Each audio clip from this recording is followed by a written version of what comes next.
Thank you everyone for joining us today for this virtual information session about the Global Health Law and Governance L.L.M program that is jointly offered by Georgetown University Law Center and the Geneva Graduate Institute. My name is Andres Constantine, and I am the Assistant Director of Health Law Programs here at Georgetown University Law Center and the O'Neill Institute for National and Global Health Law. And I'm joined today by Professor Gianluca Burci from the Geneva Graduate Institute. Gianluca, do you want to introduce yourself? Thank you, Andy, and welcome to our participants. Yes, my name is Gianluca Burci. I'm currently a senior visiting professor of international law at the Graduate Institute in Geneva and academic advisor of the Global Health Center, which is one of the health centers that are attached to the Institute. So look forward to our conversation. Thank you, Gianluca. So the O'Neill Institute and Georgetown University Law Center, we offer two L.L.M programs. Today, we're going to just focus on the Global Health Law and Governance L.L.M program that is jointly offered with the Graduate Institute of Geneva. And we will have a session on the National and Global Health program early next year. But just to begin with this program and to share a bit about what makes this program unique, I would say it's the combination of the possibility of having to study the first semester in Washington, D.C. at Georgetown University Law Center, and then students travel to Geneva, Switzerland, where they complete their studies with the Graduate Institute of Geneva and conduct a health law internship on an international agency on a health-related issue. In most cases, students have gone into the WHO or WTO or any other international agencies. In this program, students have the possibility, or actually they follow a mix of compulsory and optional courses, both at Georgetown and the Graduate Institute. At Georgetown, they take the Global Health Law class that is taught by Director Saragossa, and then they have the possibility of picking and electing courses out of 45 specialized health law courses that we offer in our program. In Geneva, the students take the compulsory course on global health law and governance taught by Gianluca, and then also have the possibility of taking other optional courses on a broad range of issues such as public international law, international trade law, international environmental law, refugee law, and policy, international affairs, and others. So essentially, students can customize their program in a way that allows them to follow or to specialize on specific courses of studies, such as global health governance, health and human rights, food and drug law, healthcare access and regulation, legal interventions to prevent and control infectious and non-communicable diseases. Here, we just wanted to share a bit about kind of some of the courses that we offer, both at Georgetown and the Graduate Institute. So at Georgetown, for instance, we have the Decolonization, Global Health, and the Law class, which is taught by the United Nations Special Rapporteur on the Right to Health, Dr. Tlaleng Mofokeng. The Global Health Security class, I used to teach that class with Professor Siri. Essentially, the course explores the three threats: disaster, disease, disorder, around and uses in different international instruments such as the international health regulations, the discussions around the new pandemic agreement treaty, and then soft law instruments that intend to mitigate infectious disease outbreaks or risks. Then we have the industry epidemics class. This is a seminar that I teach every fall semester that focuses on non-communicable diseases and the law, how we can use the law and different international legal regimes to counter the effect of big tobacco, big food, big soda, big alcohol on health. And just another example, the assisted reproductive technologies class, which is very, very popular and explores the legal and ethical implications of ARTs in health. So just to give you some examples of the courses that we offer at Georgetown. As I said, we offer over 45 courses, and students actually can pick any course that is of interest to them, which again makes this program interesting in the sense that every student has a different experience. Gianluca, I want to turn it over to you to talk about a bit about the Graduate Institute courses.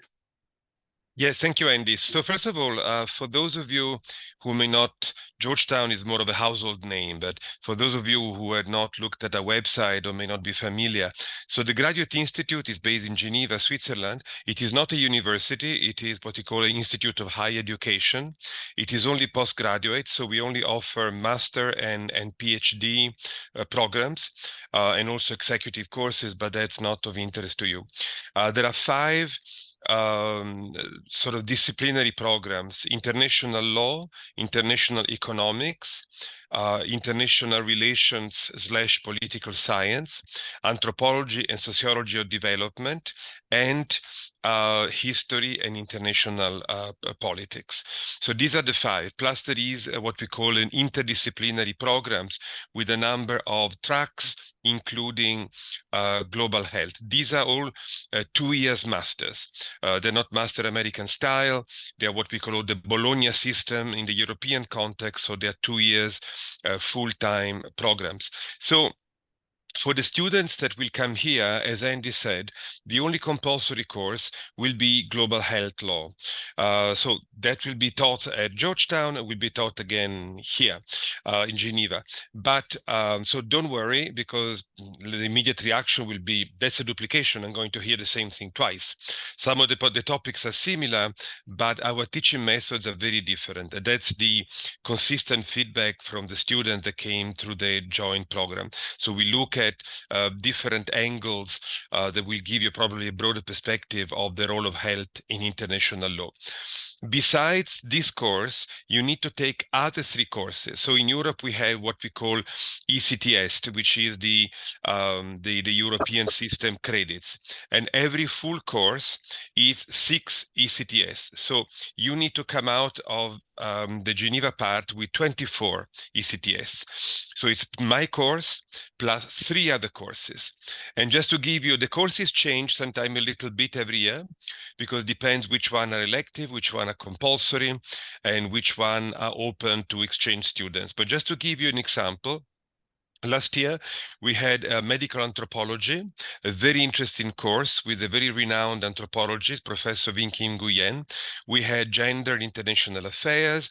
We had, as I put on the slide, a response to humanitarian crisis, now, frankly, more topical than ever. We have a course on the history of the United Nations. We have courses on investment, intellectual property and trade law. We have development, displacement and human rights, migration, mobility and development, business and human rights, and so on. So it's not just law courses, but it's very much a social science approach. So you can choose among about 20 courses from the various disciplines that are offered here at the Graduate Institute. Thank you, Gianluca. So one thing that makes this program unique, in addition to the fact that students spend a semester in Washington, D.C. and a semester in Geneva, is that we take a lot of time to equip our students with the necessary tools to develop their professional careers after they graduate. So we put a lot of effort on what we call professional development skills. So the idea is that in the first semester, while students are at Georgetown, beyond the class experience, we give tools to students in different ways. We have a mentorship program where we match current students with professionals working in the field on areas of interest to our students, and these professionals are able to provide guidance and support to all of our students throughout the academic year. Then we have what we call the career marketing workshops, where we teach students the different skills that they will need to actually go into the market and get a job, essentially. So we have a workshop on how to prepare an elevator pitch, how to prepare for an informational interview, how to conduct professionally on online and social media, right? How to work on your LinkedIn profile, your Twitter profile, and how to use them adequately from a professional standpoint. And then we have a workshop on job search, how to maximize your chances of finding the right job for you. Here in the picture, we have a networking event that we implemented a couple of years ago, where we bring experts and professionals from different organizations and different areas of health-related areas to talk to our students. And it's called the speed networking event. Essentially, it models this idea of a speed dating that you see in the movies, where kind of the professionals, the employers stay at the table, and then the students rotate every 10 minutes, so they can meet every professional and talk to them and kind of try to explore opportunities with them. So we do that in the first semester, in the fall semester, while students are here at Georgetown, and then when they go to Geneva, they are ready to start executing and implementing all of what they have learned in terms of seeking a career in this field. Gianluca, I want to turn it over to you to talk a bit more about kind of career development opportunities, specifically in Geneva.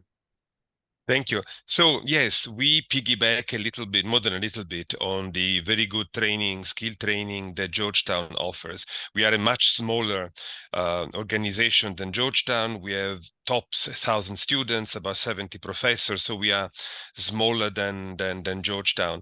So as Andy mentioned before, I think it's important to recall that an internship is a compulsory part of the program. And on that, many people that get a visa for Switzerland and they make friends here. Geneva is lovely in summer, so they try to stay in Geneva. But it doesn't have to be in Geneva. It can be anywhere in the world, but obviously it has to be an internship related to health and health law. A couple of years ago, we had a practicing attorney in the United States that actually used her own practice, and we said, fine, absolutely, because she was working on very sort of cutting edge legal question in the US concerning, I think, medicine marketing and so on. In terms of development, career development opportunity, we have a career service here. Normally, the number of students that come to Geneva is not very high because this is a fairly selective program where we try to keep the number relatively low to make sure that we can invest on the top talents. So I'm normally the mentor by default and happy to do so. I haven't mentioned before that until 6 years ago, I was working in WHO. I was the legal counsel of WHO for many years. So even though people are moving and leaving, I still have many contacts there and happy to help either establishing contacts or facilitating internships and so on. One of the interesting things of Geneva is, and the Swiss government is very keen to do so, is one of the health capitals of the world. Actually, we want to say it is a health capital of the world, not only because there is WHO, but also because there are a number of other institutions. Some of the big private-public partnerships, like the Global Fund, the Gavi Immunization Alliance. There are many NGOs like Doctors Without Borders, like some industry NGOs. So there's a lot of interest and a lot of activity revolving around the health, not to mention all the diplomatic missions of the member states of WHO, the member states of the UN. Many of them held health attaché, so official that only follow what happens in WHO. So there too, I think there are very good networking opportunities. Some students in the past actually did the internship in permanent missions, normally of their own home country, so obvious affinities, and they share the same language and so on. So again, it's a great place for networking, I think. And it offers a lot also in terms of exposure. There are many meetings going on in parallel with the joint L.L.M. For example, the annual assembly of WHO, it's always in May. And so you will be in Geneva when that takes place. Thank God we put COVID behind the back, so it's back to physical meetings.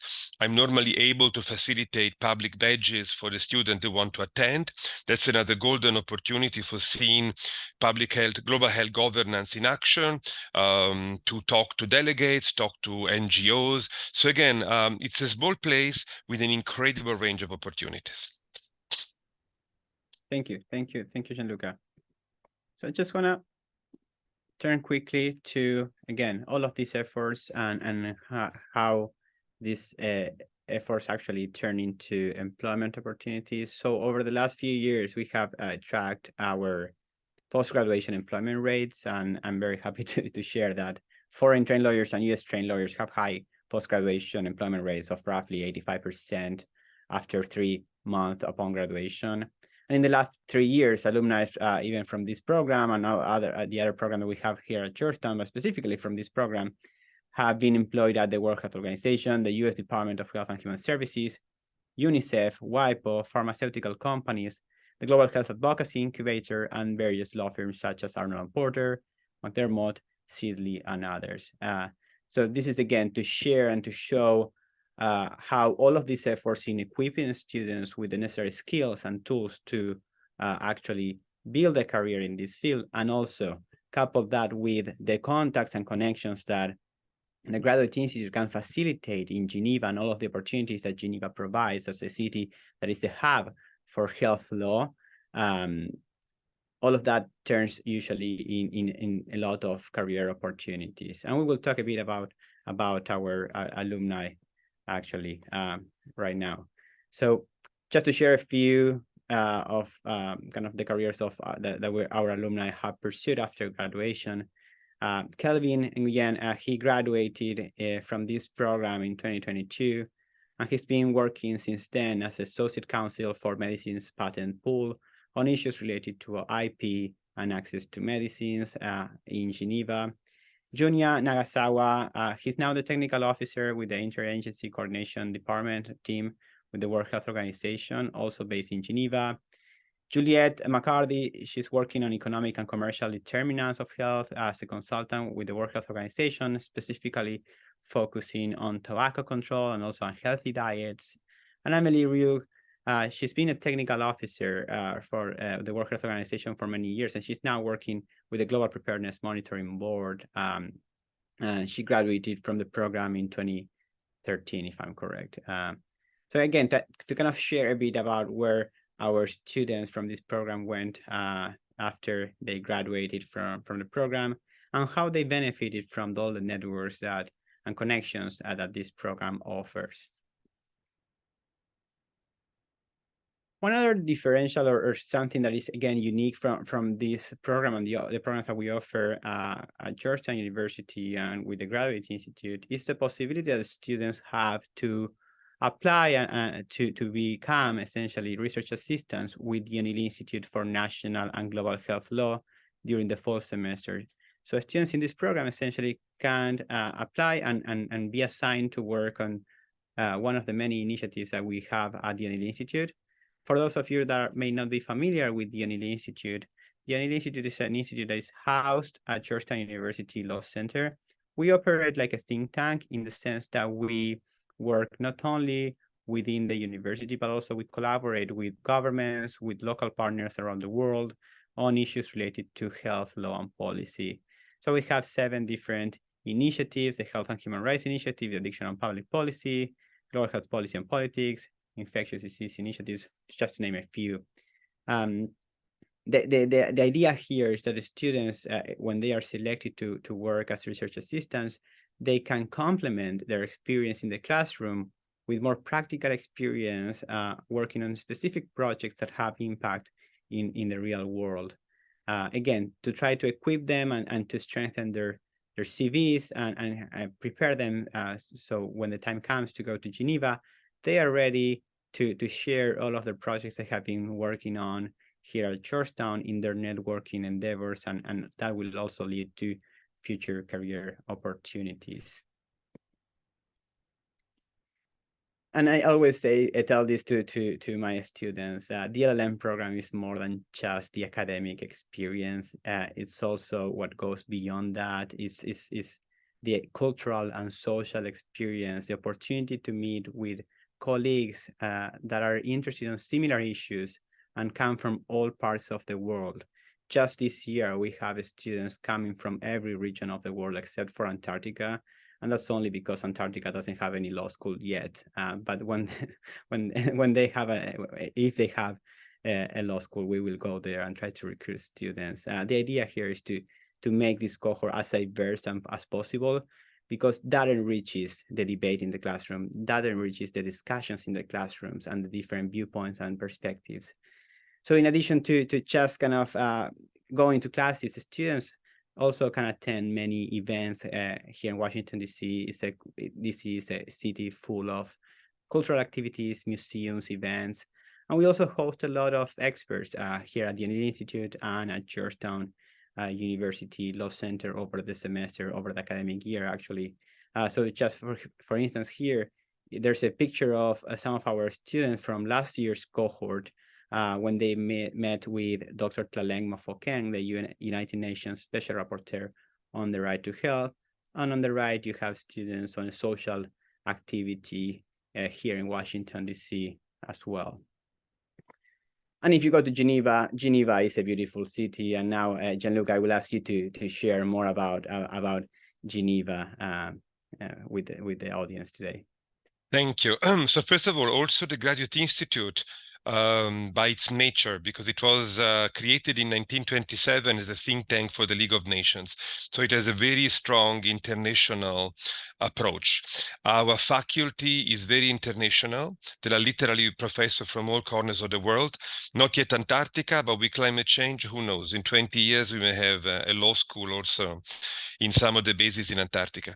And also the student pod is extremely international. The most represented nationality is India for some reason. We have a high number of Indian students, but otherwise we have really students from all parts of the world. So it's very, very international. That to me, it's one of the big attractions, including the fact, as I said before, it's a relatively small place. It's about 10,000 students. And so you're not just in a crowd of 20,000 students. It's easier to build a community, to find friends, to find your way around.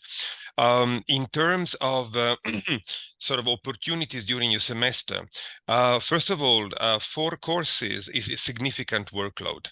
So in general, I think students are busy just managing the courses, preparing exams when it comes, and so on. As I mentioned before, we have a number of research centers, including a global health center where I collaborate, which is very active.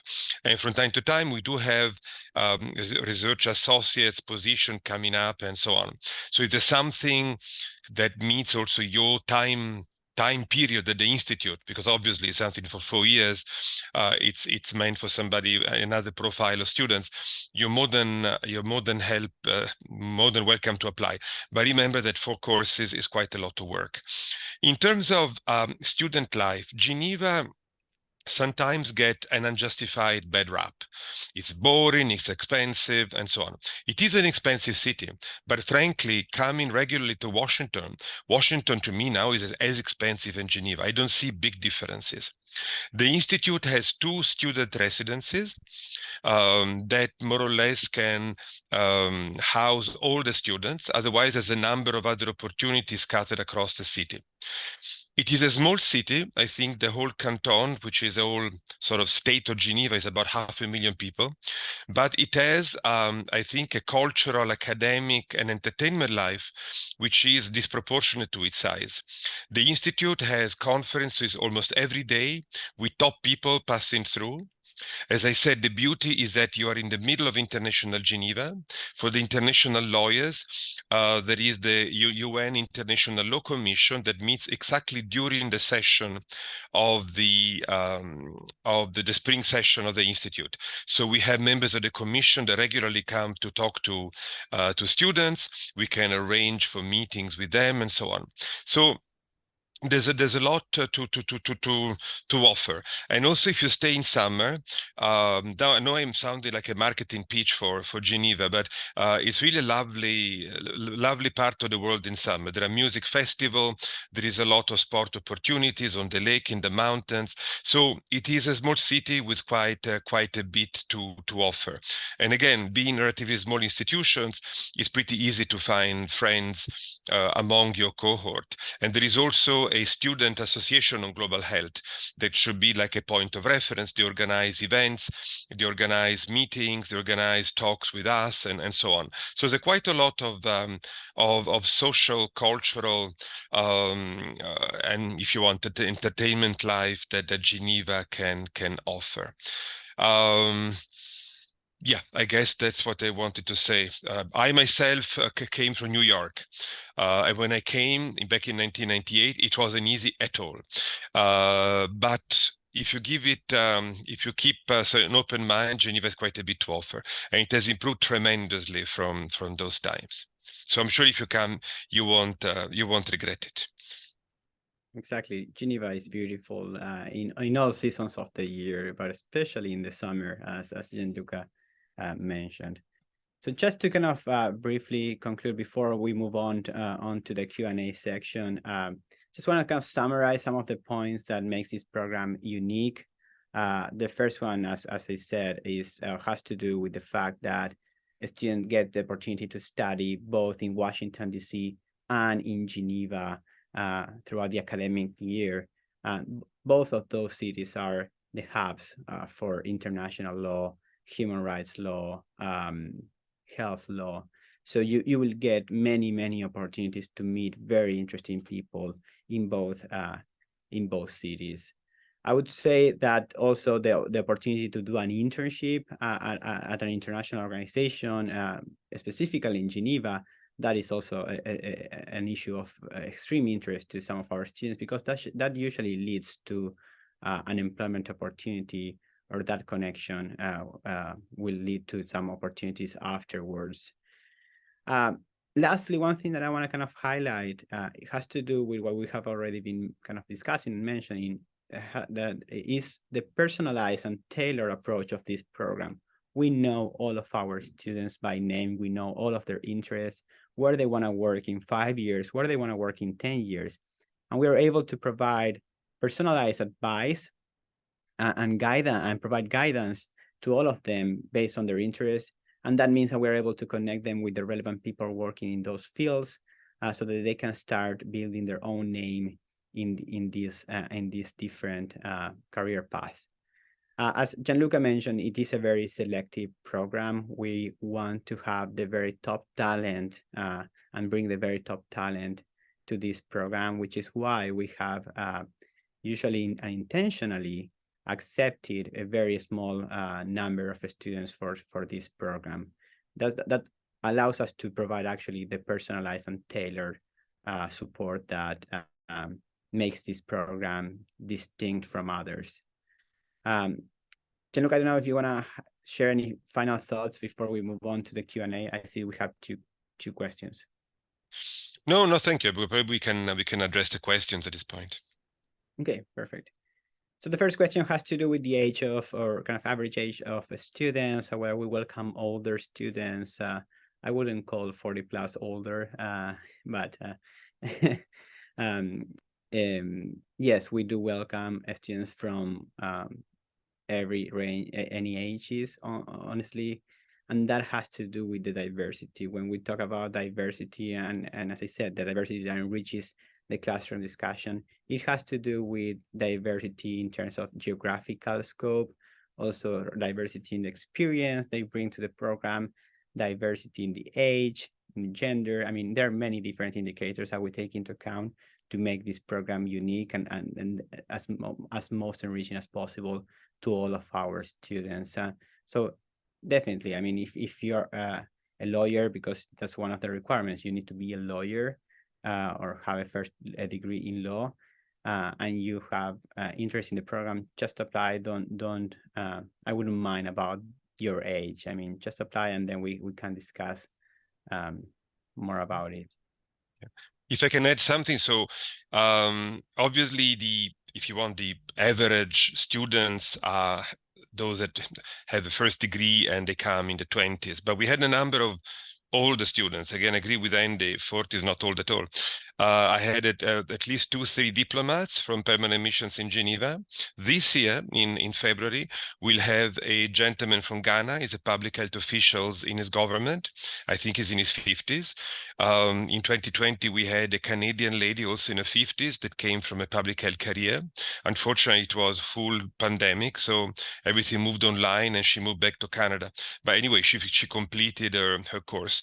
Of course, you should think how can it benefit my professional development, and sort of in a way do your strategic calculations in terms of your profile and what you think the joint LLM can offer you. But we did have quite a few mature students, as we called them in the past.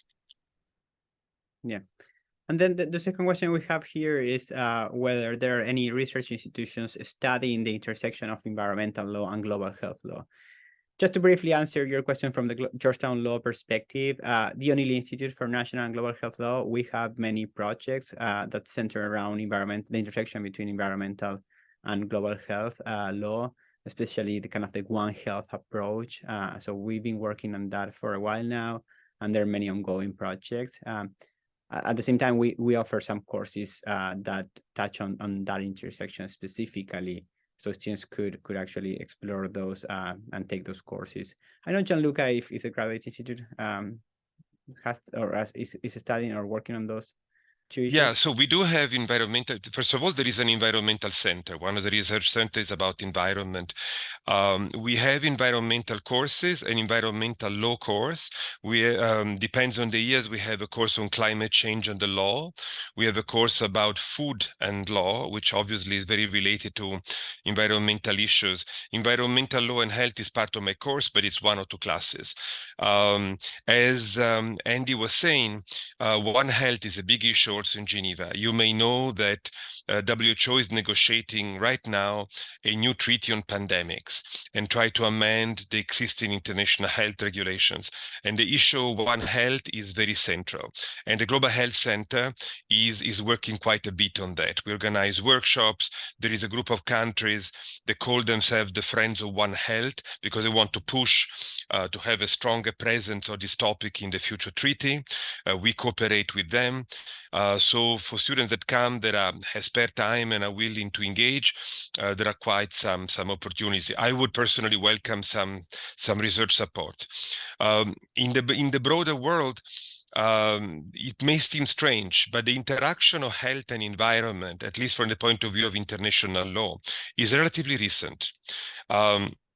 Until maybe 10 years ago, you hardly saw an interaction between health and environment, a high-level governance and legal perspective. So it's a relatively new interaction at the academic level, but it's catching up. And so both Georgetown and the Graduate Institute have something to offer in this regard.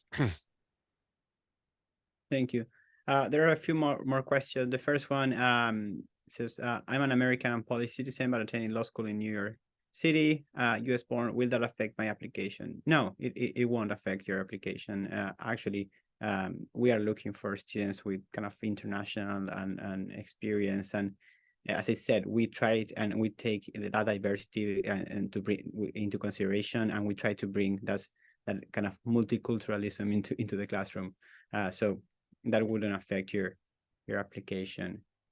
There's a question in the chat about the SJD program. That's a different program. Essentially, once you do an L.L.M. in the US, you can do an SJD, which is a doctorate degree. Please send me an email and I can share a bit about it from my own experience doing the SJD here at Georgetown. But we won't touch on it now because it's a different program.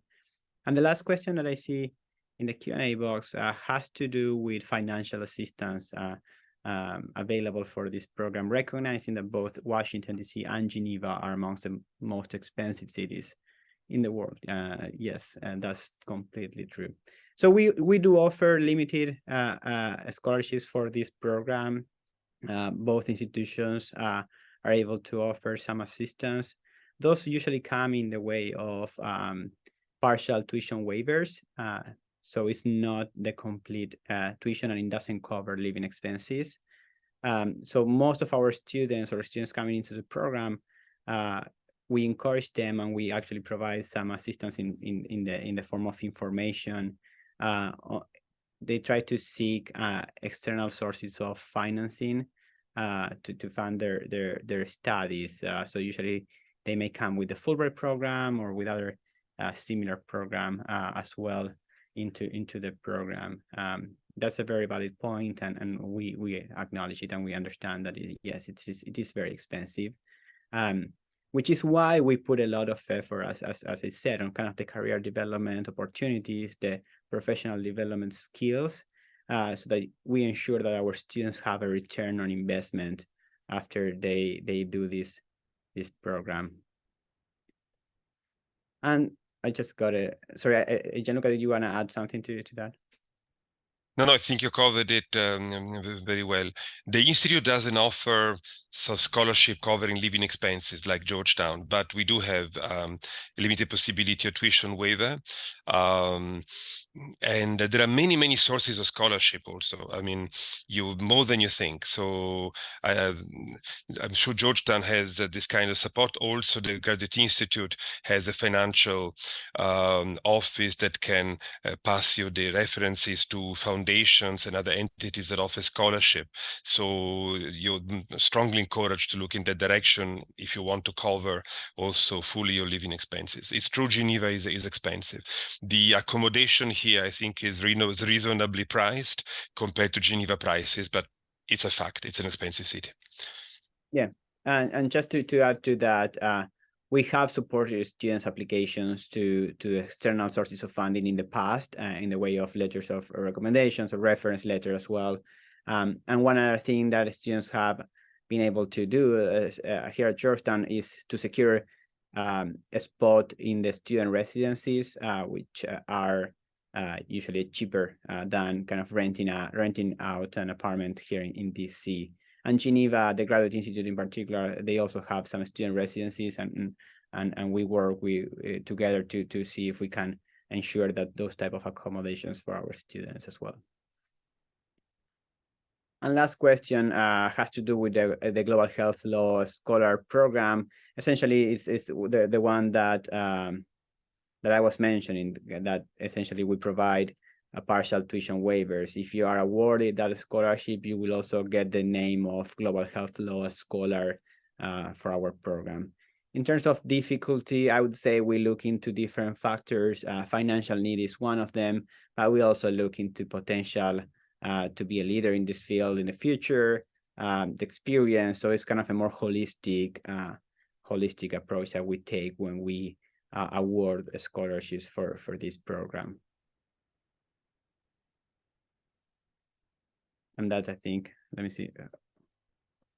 Oh, yes. Last question that I see here has to do with deadlines to apply for this program for the next cohort. So we have a rolling basis application cycle. We usually recommend students or candidates to apply to the program by the first month of February. That's kind of what we call the priority deadline.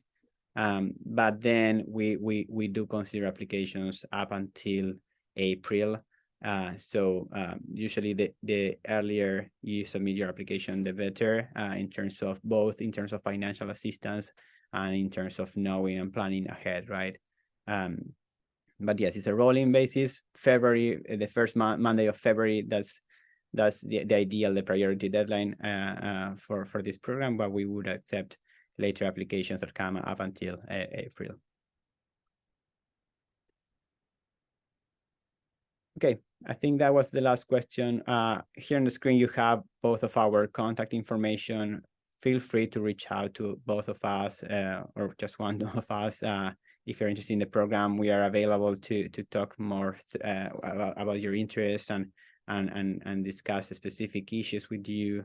We can also connect you to current students in the program so that you can also get their perspectives on it. So just feel free to reach out. We're available and happy to meet and discuss your interests further. So thank you very much for joining us today. Thank you very much, Gianluca. Thank you. Andy, should we stay online or we will catch up later? We'll catch up later, yes. Okay, very good.